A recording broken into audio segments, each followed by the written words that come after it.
Este día en Techo de Cristal vamos a platicar con una mujer extraordinaria. Se llama Patricia Mercado. Seguramente todas y todos ustedes la recuerdan. Es una de las 5 mujeres que ha sido candidata a la presidencia de la República por un partido que ella misma fundó, creó y desarrolló. Patricia Mercado empezó a militar desde muy joven en la lucha por el trabajo de las mujeres y porque las mujeres sean reconocidas y bien tratadas en este espacio, el más complicado, que es el de llevar a cabo una profesión. Patricia Mercado es economista, actualmente es secretaria del Trabajo y Fomento al Empleo del Distrito Federal. Ha tenido en su haber muchas demandas de los grupos de mujeres en el país, el uso de su propio cuerpo, el tema de la diversidad sexual, el tema del derecho a la capacitación y el desarrollo de las mujeres, lo que se llama empoderamiento, y ha llegado al Distrito Federal precisamente en el momento en que el tema fundamental es cómo dar empleo a hombres y mujeres jóvenes.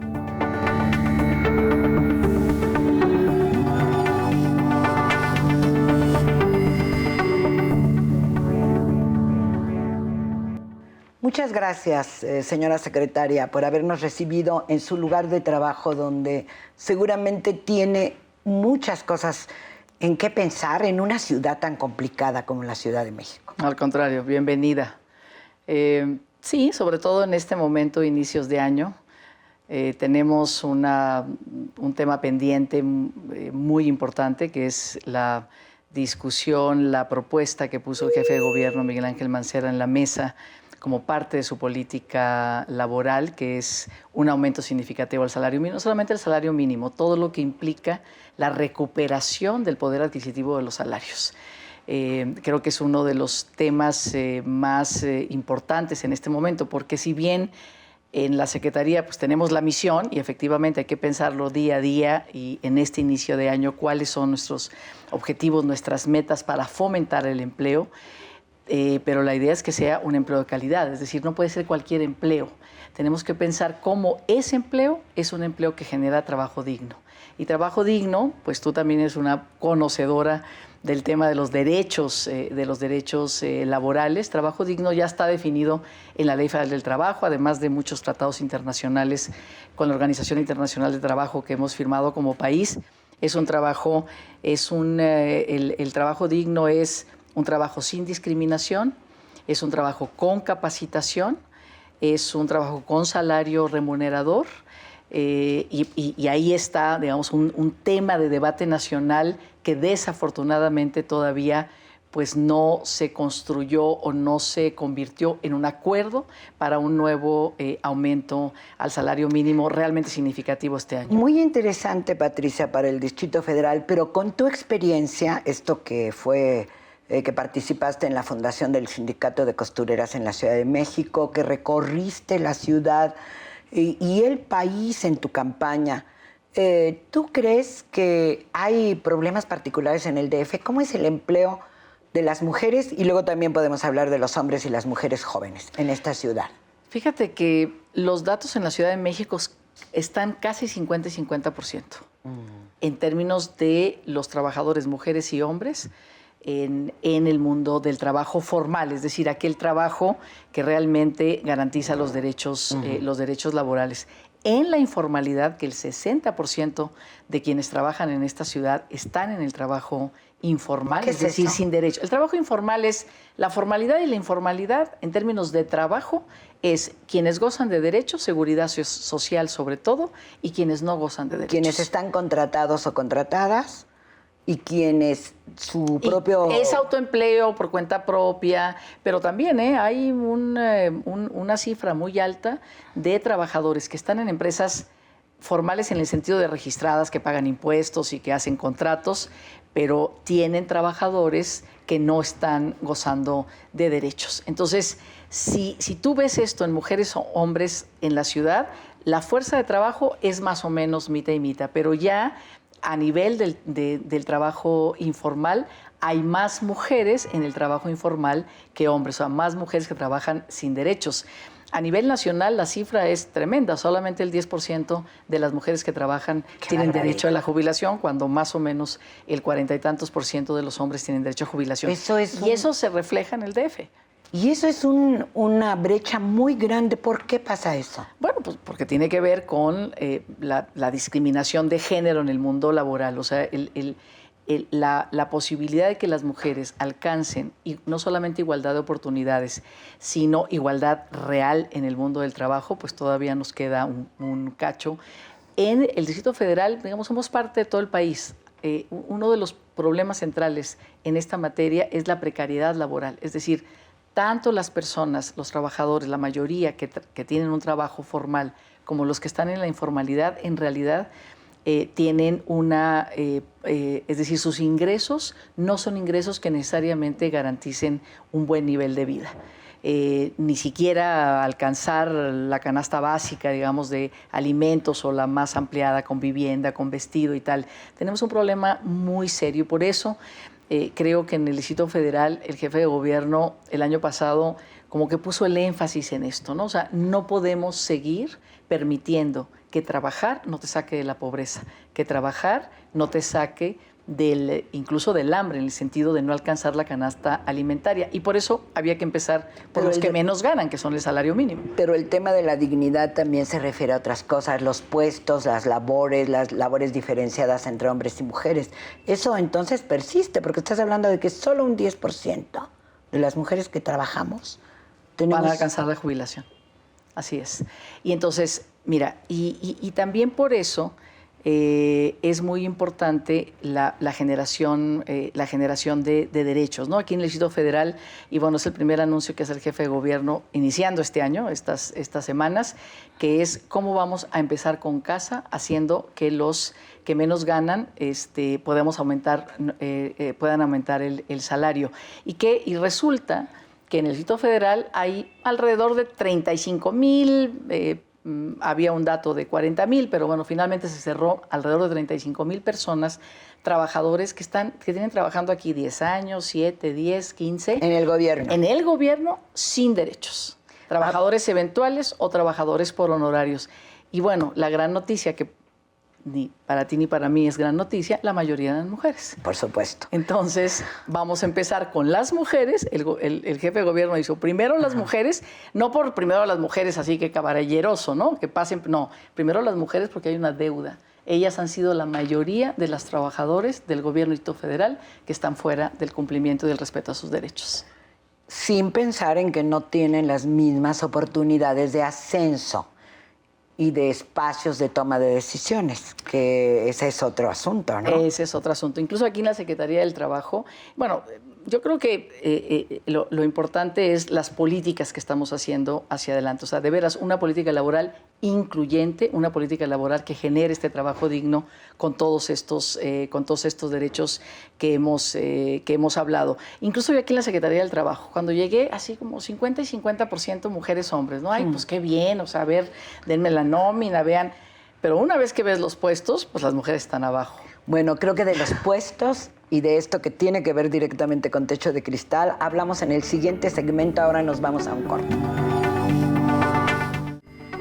Estamos con el diputado Abel Octavio Salgado Peña, quien tiene una gran trayectoria en la política.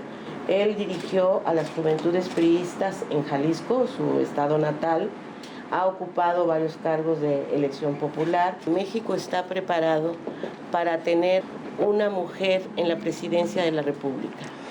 Bueno, yo estoy seguro de que la sociedad mexicana está cada día más interesada en los procesos de toma de decisiones y en los procesos para elegir a nuestras autoridades y a nuestros representantes, lo que sin duda alguna es un gran avance que fortalece la democracia en nuestro país.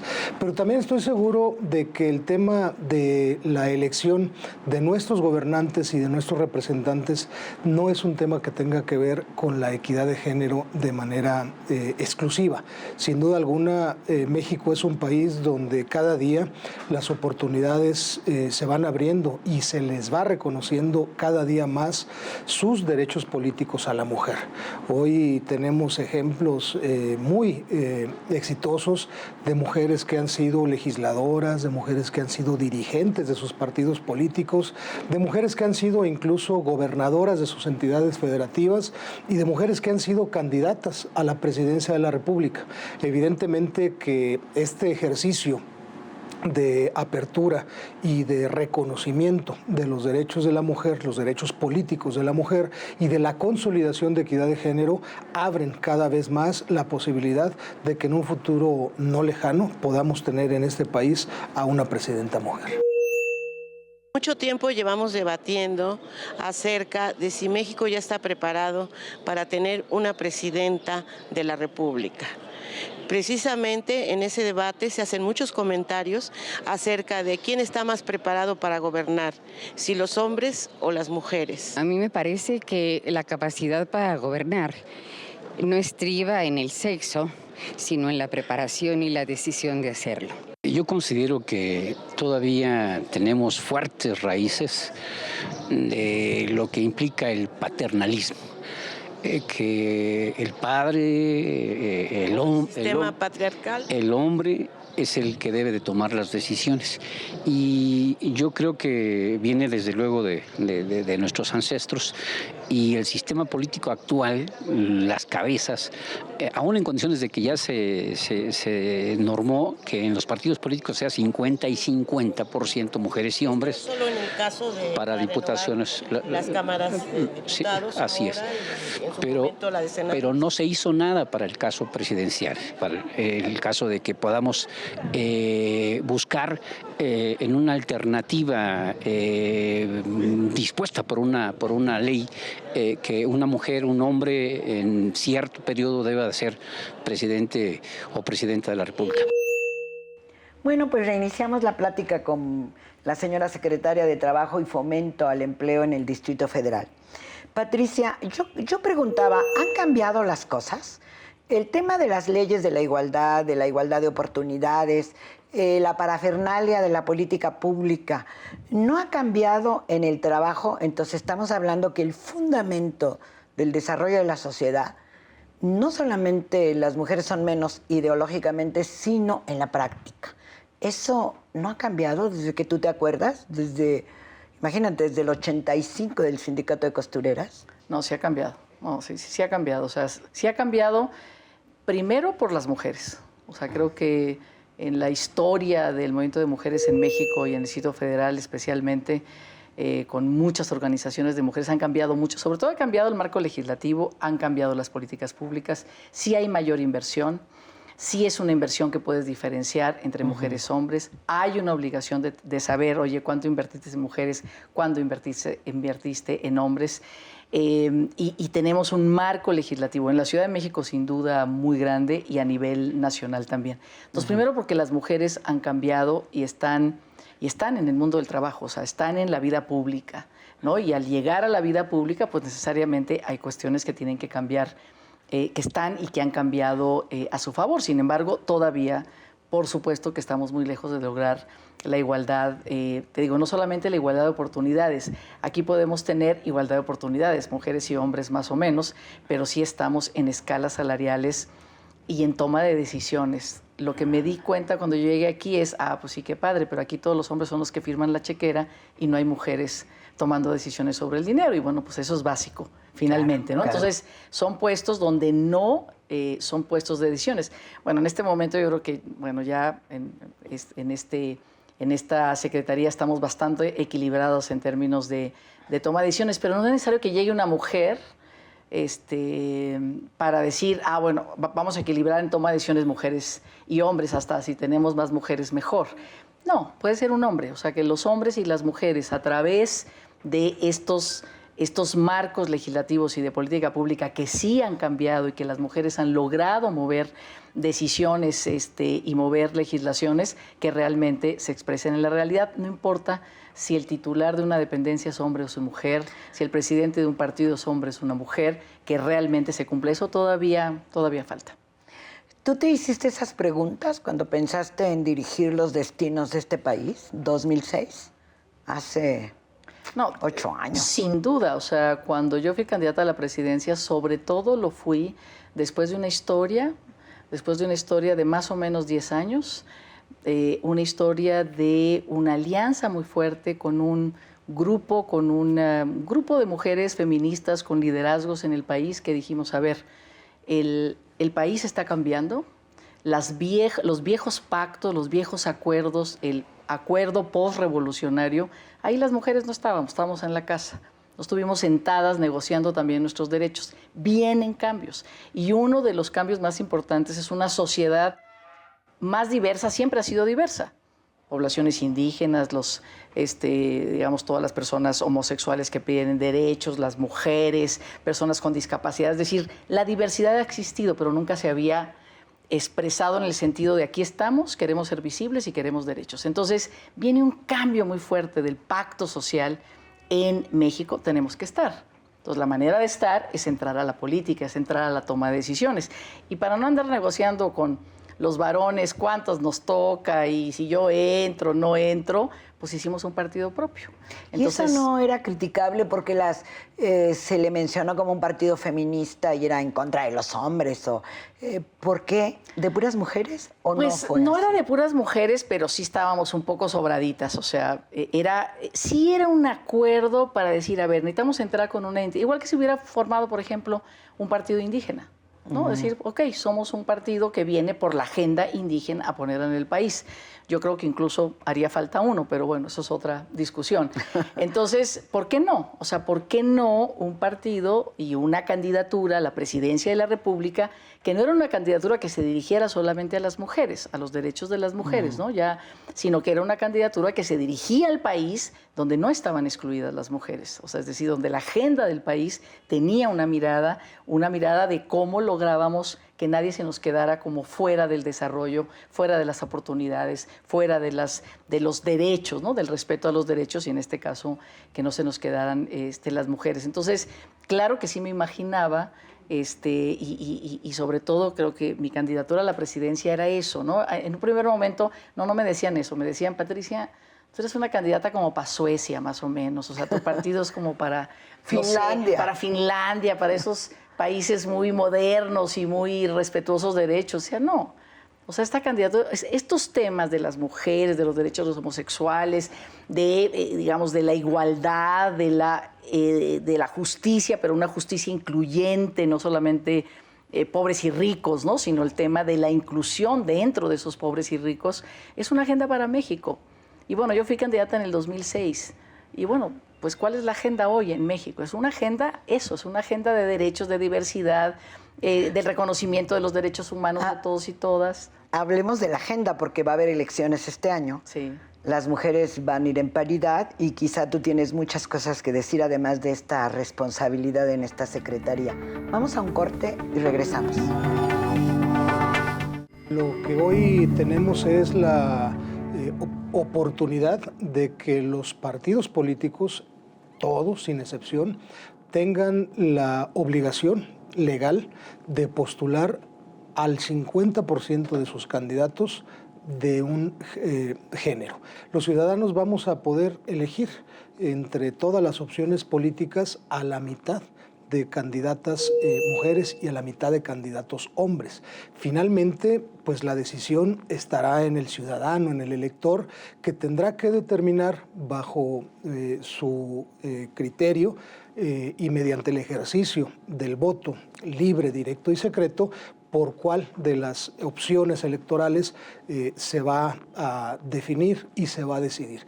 Pero finalmente habrá una gran oportunidad para que esta Cámara de Diputados se pueda integrar por un porcentaje muy alto de mujeres. Ya la 62 legislatura ha logrado históricamente tener una representación de casi el 30% de mujeres y que al final de la legislatura se está ampliando ese porcentaje porque se van incorporando diputadas que estaban electas en su calidad de suplente y que hoy están ya ejerciendo esta responsabilidad como legisladoras.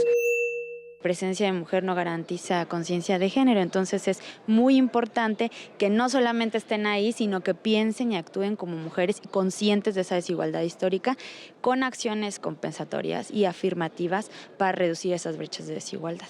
La peor desigualdad es tratar igual a quien no lo ha estado jamás. No hay diferencia, sobre todo cuando hablamos de condiciones iguales de talento, de fuerza, desde el punto de vista de liderazgo, de impacto, de análisis, de promoción. Yo creo que muchas veces nos vemos rebasados porque hay un gran talento en la mujer. Yo creo que el motor que mueve a la sociedad es la mujer. Bueno, Patricia, pues vamos a ir al último bloque del programa, pero es muy importante porque yo me acuerdo, ¿no? Cuando se fundó primero Diversa, la Asociación Política Nacional que impulsaste, aquel evento fundamental que fue Avancemos un Trecho, negociando las candidaturas de las mujeres en los partidos. Y bueno, 2015 significa, teóricamente seremos el 50% de las candidaturas en todos los partidos y en todos los puestos. Y eso, ¿cómo lo estás viviendo? ¿Qué ha significado en tu propia experiencia? Bueno, primero creo que es un gran triunfo de las mujeres, ¿no? Es un gran triunfo de las mujeres, es un gran triunfo de las alianzas entre mujeres, el que la ley haya cambiado y se haya logrado la paridad total. Bueno, tú estabas en el Grupo Plural. Yo estaba en un grupo, en la red de mujeres, en la red plural de mujeres, donde mujeres de todos los partidos, donde mujeres con mucha fuerza, que eso también es como muy importante, ¿no? Antes un poco el movimiento era pues ahí las unos grupos, las feministas medios al margen, ¿no? Y ahora son las mujeres con poder de influencia, las que trabajaron durante pues, los últimos 2 años. Nos estuvimos en un proyecto con ONU Mujeres y creo que ONU Mujeres jugó un papel fundamental cuando Michelle Bachelet, la hoy presidenta de Chile, estaba al frente de ONU Mujeres y puso ese tema como un tema central en la agenda del mundo. Bueno, tú encabezaste este asunto de Suma, que viajaste por todo el país promoviendo las candidaturas de mujeres desde el 2012. Así es. Entonces, se juntaron como muchos proyectos, se le dio mucha importancia a este tema por parte de todas estas mujeres y afortunadamente incluso la llegada de mujeres a espacios de toma de decisión también nos ayuda. O sea, no hubiera sido lo mismo quizás la resolución del Tribunal Electoral a favor de la paridad si no está Mari Carmen Alanís, claro, magistrada en el Tribunal Electoral, que si no hubiera estado. O sea, ella fue una magistrada que se comprometió con esa causa y puso todos los elementos en la mesa también para que sus compañeros magistrados pero en este grupo votaran plural, a favor. Las mujeres con importancia, las exdirigentes de los partidos políticos, como Dulce María Sauri o como Amalia García, sí, etcétera, ¿no? Sí. O sea, ¿eso va a ser importante en la próxima Cámara? Yo me puedo imaginar que podemos llegar al 45 o casi 50%.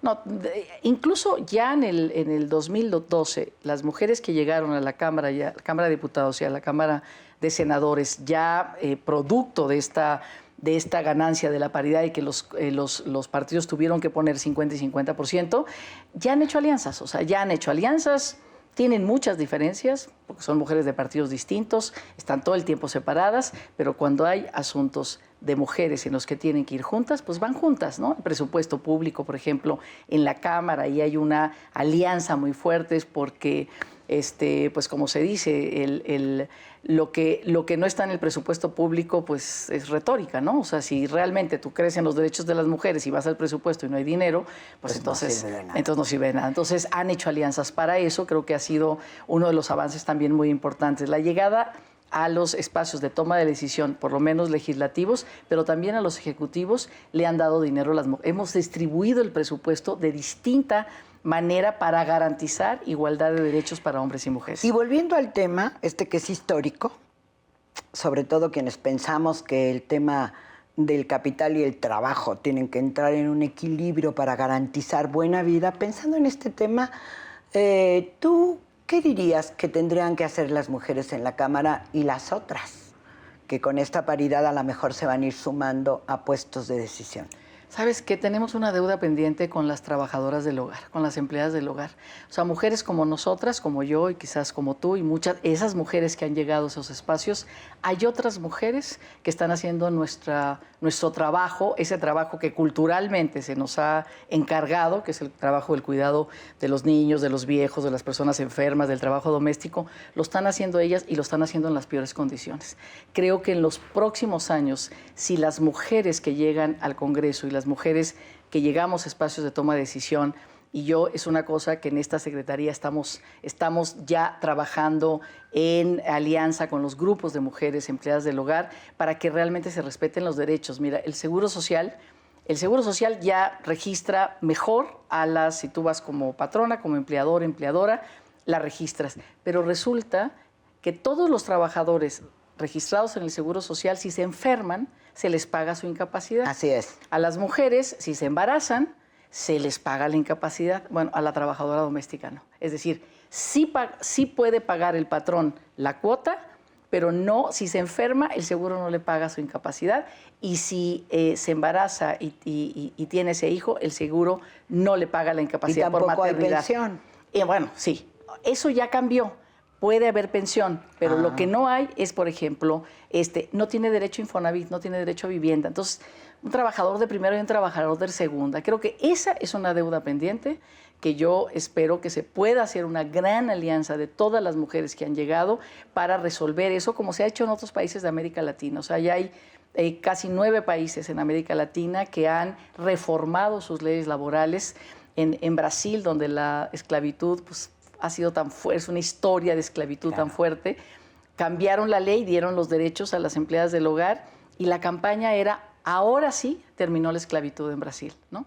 Entonces creo que México necesita un cambio. Tenemos 2 millones de trabajadoras, de empleadas del hogar, la mayoría mujeres, también hay, por supuesto, hombres. Creo que ese sería un buen pacto, por ejemplo, ¿no? Creo que hay muchas cosas que hacer, que hay muchos pactos y alianzas que tendríamos que hacer las mujeres que llegamos a espacios de decisión, ¿no? Compromisos, pero me parece que ese es un compromiso muy importante. Y educación a las y los que las contratan o las contratamos. Ah, sí, por supuesto. No, claro, yo creo que tiene una campaña, porque esto no tiene que ser sancionatorio, ¿estás de acuerdo? Tiene que ser una campaña de sensibilización, o sea, una campaña donde todos le entremos a reparar a estos trabajadores que son trabajadoras pues absolutamente excluidas. Pero hay muchas cosas, incluso aquí en la ciudad, las mujeres del sector rural. O sea, las mujeres del sector rural trabajan. O sea, reportan que trabajan, pero reportan que nadie les paga. Así es. ¿No? Entonces tenemos muchas, el campo creo que también ahí tenemos una deuda. Y bueno, también las mujeres, digamos, de los sectores urbanos, de los sectores más industriales, servicios, pues hay brechas, hay diferencias salariales importantes, hay diferencias en dónde están ubicadas. Pero, y con eso termino este comentario, eso no es solamente voluntad. O sea, mujeres, éntrenle, empresas respeten, sino que mientras las mujeres sigan responsables de casi el 100% del trabajo doméstico y de cuidado, las mujeres incluso van a rechazar las ofertas de ganar mejor y mejores puestos porque simplemente no tienen manera, no tienen tiempo, no tienen posibilidades por las responsabilidades del trabajo doméstico y del cuidado. Creo que ese es un gran tema que tendremos que volver a platicar. Creo que es uno de tus grandes retos, pero se nos acabó el tiempo. Techo de Cristal se despide. Nos vemos la próxima vez. Y muchas gracias, Patricia, por recibirnos. Muchas gracias a ustedes, a ti.